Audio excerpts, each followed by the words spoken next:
Welcome back to Endoscopy Essentials. Welcome back, Michael Bourke. Thank you. We are at the end of a heavy recording sessions, colonic EMR, perforations, everything. So at some stage, people want to know, who is that person? Who is Michael Bourke? Would you like to tell us a little bit about yourself, where you come from, how you got into medicine and other things? I grew up in Brisbane in Queensland, in Australia. It's considered a different part of Australia. Most Australians divide themselves into Queenslanders and non-Queenslanders. Maybe a bit like Germany, Bavarians and non-Bavarians. Thank you, yes, I'm from Bavaria. Queenslanders have a different accent. Often people can't understand my English. I was fortunate to be mentored while I was working doing internal medicine by two really exceptional people who, Brad Kendall and Darryl Crawford, who've gone on to have distinguished careers, and they really encouraged me to do gastroenterology. In Brisbane? In Brisbane, yeah. Do you have some family background? Yeah, well, my family was, my parents were from Sydney, but they lived in Brisbane. My father's a doctor. Was he an example? Because some nowadays kids of doctors say, "Oh, never again, it's too much work." He was a little bit. I mean, we're fortunate that our parents were very smart, so all the kids were very smart. And then if you were a very smart kid, you just sort of fell into medicine. That's what happened, you know. Kids? How many brothers? Yeah, well, I have one sister and three brothers. My sister could have done medicine, but she became a physio. My older brother did medicine, but then he realised that he would prefer to be a computer programmer. So now he's a missile defence systems engineer. He runs his own team, and then my younger brother has got a small business. Yeah, A lawyer might be missing, but yeah. Fortunately, no lawyers, but that's a whole other argument. And then, so yeah, I was fortunate to be encouraged to do gastroenterology, and at the time I had a great passion for internal medicine. I loved looking after patients with, you know, heart failure, stroke, all the common medical conditions. And when I was told that I would in gastroenterology, I started gastroenterology training, and it appealed to me because it's multifaceted, many different organs, not just endoscopy. I was interested in everything, and in fact the first gastroenterology textbook I bought was Sheila Sherlock's textbook of liver disease. And the first conference I went to was a conference on liver disease, an international conference on liver disease. So you didn't feel sorry that you had to leave the heart? It's just one organ, huh? Well, when I started gastroenterology, and then when you do your general medical on call, patients would come in with heart failure or other conditions, pulmonary conditions, and I'd say, "Oh, we can look after them." They said, "No, you're a gastroenterologist." And so I was quite disappointed that I just had to do gastroenterology. But anyway. So then luckily, you know, when I started endoscopy, I felt very natural at it, and it just came to me quite naturally. I did study carefully the excellent book by Peter Cotton and Christopher Williams, Introduction to Endoscopy, and I thought carefully about what I was doing as I was learning endoscopy. And whenever I couldn't do something, I would go away and reflect on why and how. And particularly when I was learning colonoscopy, I was always thinking about, you know, where was I in the colon? Was the scope soft and straight, or did I have a loop? And all those things you need to consider as you progress through your endoscopic career. How was the teaching system at that time? I was taught colonoscopy by nurses. Yeah. Because at that time they pushed in the scope and I tried to follow. Yeah. How was it with you? Because it sounds like you did some self-teaching and reading books and trying to understand. I think everyone has to find their own way, and you definitely you can't expect that people are just going to tell you everything. You have to be motivated to learn and train yourself. It's the same with any, you know, if you use sport as an example, which I think is a great example, the champions are the people that spend the most time practicing, you know. That's the truth of it. Obviously, they all have some degree of a gift, but the most important thing they have is application and ability to apply themselves and a desire to succeed and be the best they can be.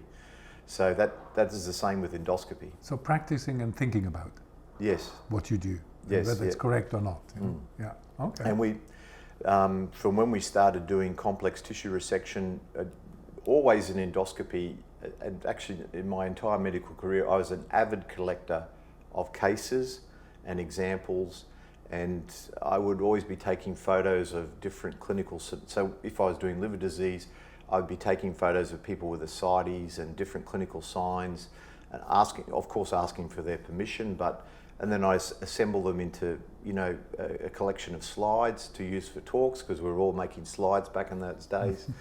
And we would always be printing photos during endoscopic procedures of different examples of things, and then assembling them and putting them in different folders, like varices, peptic ulcer, and so on. I mean, there are several important messages in that. First is the willingness to take photos. That's the first step, isn't it? It's a mentality, not doing something and off you go, taking photos, keeping them, but then the greatest challenge is looking at them again. Yeah. We would have a system where we put them up on a board in the endo unit, and we would just put extraordinary photos, and not necessarily of resections, but just examples of, so like in the older days, you saw a case of watermelon stomach, you go, wow, look at that, and you take a photo, you put it up, and then you get everyone to say, look at that. And, we got excited about simple things. And well, photo documentation is a big issue. I mean, we're getting a little bit away, but I think it's one of my passions to teach people to take as many photos as possible. Because when you come back later, even to your own photos, you might discover it was all in your head and it's not on the photos. So the photos are not of magnificent quality. So that's also a mentality issue, isn't it?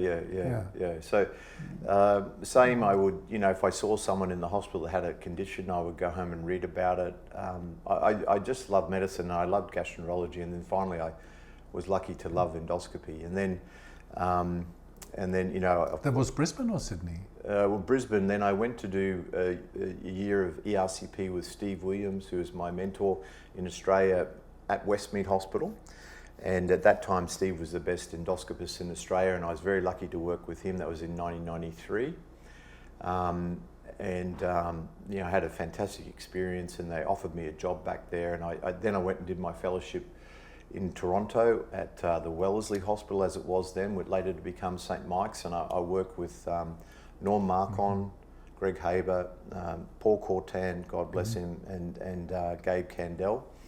And that was a tremendous experience. And when I went to the Wellesley, which is now St. Mike's, I was there with some other fellows, and I at that time I didn't think I could meet anyone that loved endoscopy more than me, but I did. So much more than I did. And they were just devoted to endoscopy with such incredible passion, especially Norm and Greg. And Greg at the time was just a brilliant endoscopist, and Norm was like the brains behind the whole situation, so determined, so forthright, so incisive in his thinking about how to position the department and so on. Small hospital, small unit, massive referral base, probably the whole of Ontario's ERCPs. We were doing 10 ERCPs a day, every day, 8 on Saturdays, a few on Sunday. We got endoscopied to death during that fellowship. In fact, that was how long? A year or two? One year. And we, all of us, we were all tall fellows, and we worked out that if we worked quickly, we could maybe go and play basketball at the end of the day, which we all loved to do. But Norm would see how the list was going, and then he'd ring up his secretary. His name was Doris. He'd say, "Hey Doris, we got anyone needs an endo?" And then he would get their phone number, and he would ring these people at home, and he'd say, "Hey, what are you doing? And he said, come on down, we're going to do you. And he would keep adding to the list. So I could talk about it. That's a whole hour of just what I learnt that year. But particularly, it set me up. I was inspired to be the best I could. Consolidate on my desire to be a great endoscopist, and then also to embark on a research career as well. Going to another country is probably very teaching, isn't it? But it's mostly the team. The mentor team and the people. The fellowship, I encourage every young endoscopist or young gastroenterologist to try and do a fellowship in their chosen aspect of gastroenterology. It's possibly the best professional year of your life in many ways. If you end up in the right environment, it's a working holiday. You don't seem to have any responsibility. You forget about your mortgage and everything else, and you're just there indulging your passion for your work and immerse yourself, but also you have a fantastic time with all these other people on another side of the world. So Toronto is a nice city, so the best is a combination of a nice city and a superb team. Yeah. It was a wonderful team, and the environment within the team, that department, I'm still fortunate to go there every year for their course. It's a great honour to attend. Yeah. And when did you get interested in research and giving account what you're doing? Also Toronto? I'd already published a couple of papers from Sydney. Steve inspired me to be active, and we'd written a paper on laser for dysphagia in esophageal cancer, which was published in GIE in '96. And then, when I came back, I started a research program with the ERCP, because interventional endoscopy was just really sort of ERCP at that time. And then we started. I also had learnt EMR in Canada to some extent, but with nothing like what we do now. And then we started to develop a referral base and to collect these cases and submit ethics protocols for prospective observational studies. And then probably the big step was, the ACE study, which we got all the leading centres that do big polyps in Australia, about 7 centres. And we asked everyone to prospectively collect their data with, Alan Moss was my fellow at the time, and... So you already had responsibility, and it was your idea or your primary... Yeah, it was my idea, yeah. All this stuff is, it's all my ideas. And which position did you have at that time? I was just a gastroenterologist in the department. Steve was director, yeah. Consultant? Yeah, consultant gastroenterologist, yeah. But I was thinking about it all the time, and we record everything. And my wife, my darling wife Diana, became the second best EMR expert in Australia, because she had to watch so many polyp videos when we were courting. It was regards very to her. tolerant, and thanks to her. Yeah. So, and then at that time, as you know, we could only record onto like a VCR, and then you had to have VCR to VCR to make an edited video. So I would be doing that at home, and I'd say to her, "What do you think of this one?" She said, "Oh, that's a great one, sweetheart." But what's also interesting is at that time ERCP was the big therapy, as you mentioned, and luminal was kind of so a little bit of polypectomy, but that has changed completely. Yeah, so at that time all interventional endoscopists were ERCPists, and they became the people who also were good at, generally, obviously Dean Jensen and the others not excluding, but they became the ones who were great at bleeding and all sorts of therapy, because they'd already started to do advanced fine skill, down a scope. So people who were good at ERCP were naturally good at using devices, and then that evolved into those sort of people. Like Greg was a pioneer in tissue resection in those days, and so that evolved into complex tissue resection. ESD, of course, was starting in the 2000s. EMR was sort of established in the mid to late 90s and evolved substantially since then. And then, we established, so, at one famous dinner, it was just Alan and I sitting there, and I just told him, I dictated to him how we should set up the database, you know, and then he got on the plane, and we started with something like 50 data points for every large polyp, 20 millimetre or greater, and it was just written in one go. He sent it to me, I sent it back to him, he sent it to me, I sent it back to him. We had it all refined, then we just put in the ethics, and then we just started with this big observational study, and we published in Gastro in 2011, and then we could see, this is actually, this important point, this is the way to understand how to make things better, is to understand the problem. So by prospectively collecting the data in an observational database, we could see that the problems were recurrence, bleeding, perforation. And then we designed studies, randomized trials, addressing individual interventions that could attack each of those things.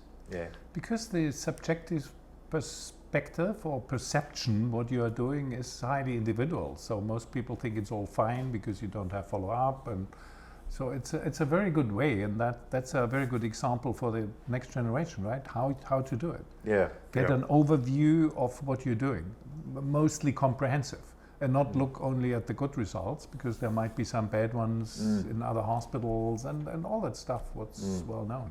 Huh? Yeah, you have to be circumspect, but gather all the information. And originally we didn't have any research nurses or anything, so we used to stay at the hospital till 9 or 10 at night. We'd do all the cases during the day, and then we'd enter all the data, and then I mean, nowadays with an probably established research infrastructure, where's the money coming from in Australia?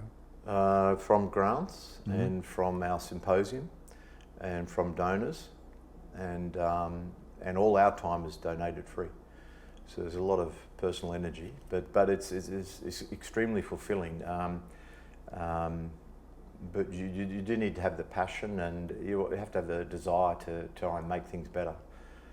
But there are lots of rewards along the way.